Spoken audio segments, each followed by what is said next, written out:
Hey everybody. So, motovlogging.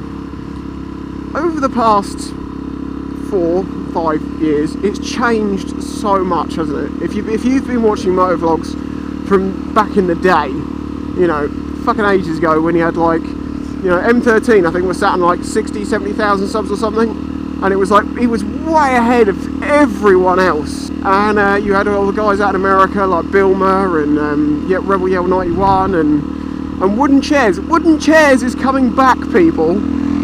Wooden chairs is coming back. To me, it felt like the golden days of vlogging all that time ago, because things have changed so much now that it's not quite the same. It's not a bad thing necessarily. It's actually kind of a good thing, and I'll get into that. But like, in the early days, there wasn't that many motovloggers around YouTube. There really wasn't. Most of us knew each other. Everything was very new and fresh, and you know, people hadn't done every single subject there ever was. I mean, people were doing subjects. I mean, have you noticed that? Motovlogging used to be making a video and having a subject and talking about it, which is something that I still do, and I'm one of the few of the larger guys generally that do it quite regularly. In the sense that they have a subject which they talk about and an end at the end of it. You know, nothing particularly happens necessarily in the video, it's just the talking bit. Well, obviously I've branched away from that. I do both now. I have like the, you know, the interaction type videos where you're just, reaction type videos, you know, where you're just riding out with friends and stuff, and it's just basically how the day went and how you react to stuff, and that makes up the vlog. As I say, everyone knew everyone, and it was very small and tight and close, and you know. And then over the past 5 years, it's grown and grown. And I mean, when me and Jake first got talking, I mean, a lot of people know this, but it's good to show how things can be different from two sides. When we first got talking, we both had 1,000 subs, roughly. We both started at the same time, and I'm now just about hit 50,000, and Jake has just passed 500,000. To me, from the early days, 50,000 is fucking amazing, and I'm not there yet, but I will do. But I might get onto that, because I'll say that I have a plan. I want to hit 100k this year. I'm going to try and do it. I don't know how, but I'm going to try. I'm going to try my best. As Wax would say, dream high, but be prepared to fall really fucking far. Because at the end of the year, I might be on like 65 or something and nowhere near it. And that'll be cool. I'm not going to complain, but I am going to aim to reach 100 this year. Back in the day, the idea of someone having, you know, a couple of 100,000 subscribers was just insane. It was never going to happen.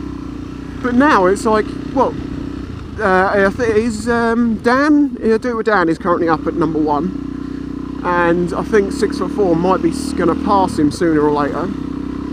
And I think this is the big question. It's not who's at number 1. It's who will be the first motovlogger to hit 1 million subs. It's going to be one of those guys, isn't it? And you know it is. It's going to be like, it's going to be Do It With Dan or 6'4". Probably one of the two. Jake, you know, Jake might take over again. Come on, Jake, take your spot back.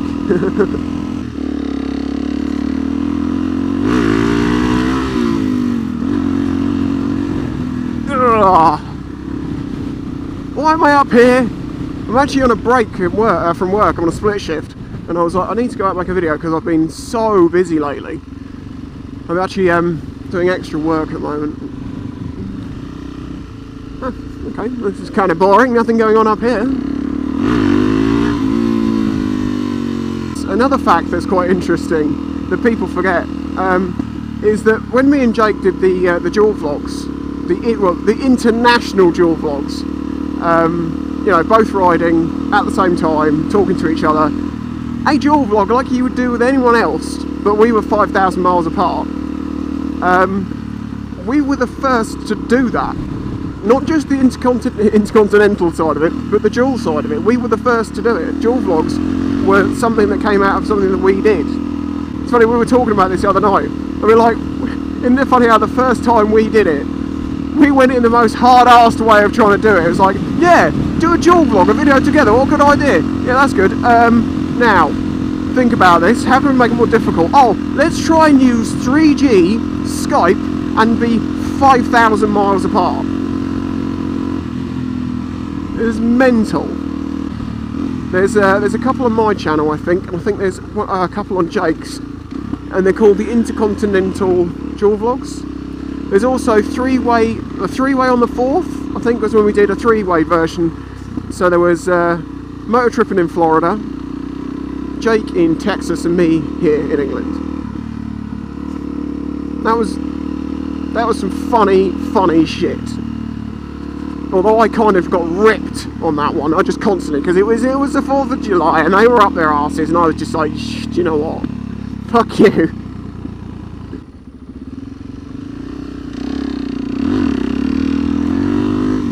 I've just been reminiscing a lot lately, you know, about the old days, the shit that we used to get up to. It was good, and as I say, mogging, mogging, maybe that's what it's called. Moto-vlogging is now mogging.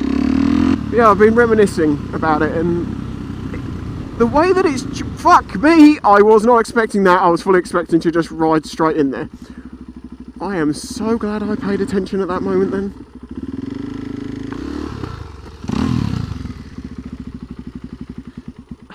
Fucker. Do you see what happened? Derek fell over.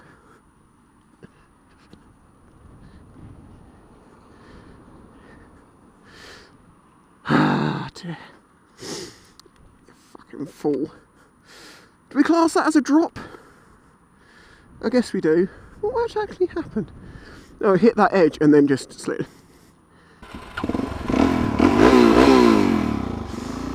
Oh.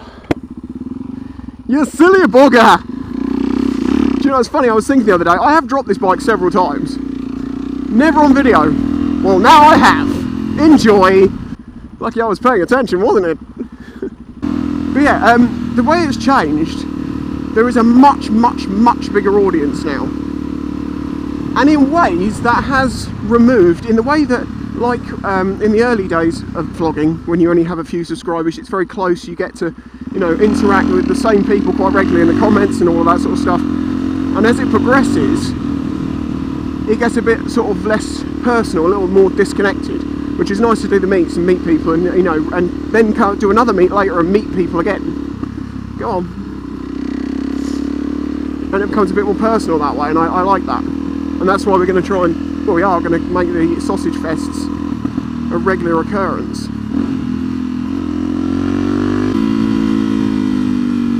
But what it has meant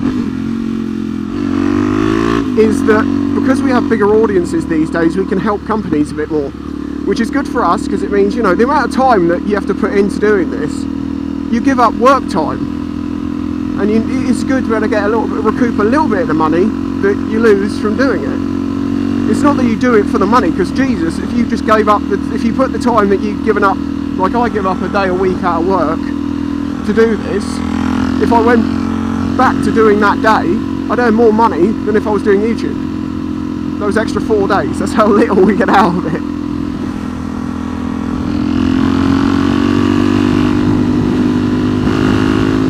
I'm gonna sit in your car. Hey buddy, let's ride together. I'm your friend! Let's be friends! Friends, yeah? He is not looking. But yeah, to the point. But yeah, what it basically means, is just the good thing about it, is you ever get bigger audiences, and that means that you get more return on the videos that you make. But also, like with BMW, I can help give some exposure to the bikes through advertising and stuff, which is cool. And it means I get to ride bikes and experience things and broaden my biking palette. So, my question to you, if you have been watching vlogs since the old days, as a viewer, do you think the change in vlogging is a good thing or a bad thing? The way that it's really grown, exploded and stuff. I mean, you can't change the fact that it has. You just have to accept it, and it is an evolving thing. Nothing stays the same in life. If it did, it would be boring. But do you remember the old days like I do as being like golden days? Like when you were a kid, on your summer holidays. So yeah, I'd love to know what your thoughts are. Your thoughts are. That was not subliminal messaging for BMW. Who did you watch back then who maybe doesn't make videos anymore? Who did you watch back then you still watch and you've watched them grow? Because I mean, like Jake, a lot of people have have got to watch him grow from very early days up to now. And lots of you guys have watched me grow from my early days to now. And there isn't a lot of difference, to be honest with you. I'm still doing the same stupid shit, apart from I'm not shouting cheese names at people. Well, there's always an opportunity. Damn! Wednesday day. Anyway, I hope you're all good. Don't forget to leave a like, subscribe to the channel, you know. Help me out the best you can. Look, this is the amazing thing about the DRZ. Look, a little bit of a scuff on the skateboard slider, a little scuff on the handguard, and nothing else gets touched. And to give you an idea, if it's been dropped the other side,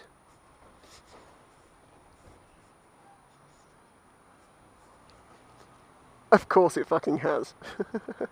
It's an SM, it's supposed to be on the floor. Right, catch you next time, bye bye. Yes, it is a different day, but I meant to fit this into the vlog and I forgot, and it's the perfect one to do it in, so I'm going to do it now and shove it in. There is a motovlogging app now available called Moto-vlog. It's only available on Apple, you know, on through the iTunes store at the moment, but at some point it will go over to Android. So if you have an iPhone and you're into motovlogging, Motovlog, it's free, go and have a look.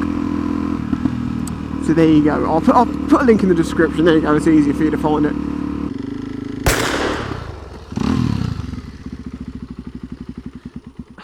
Fucker.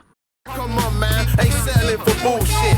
Making moves swift, we are not stopping here. The gods in here, got guap in here. What?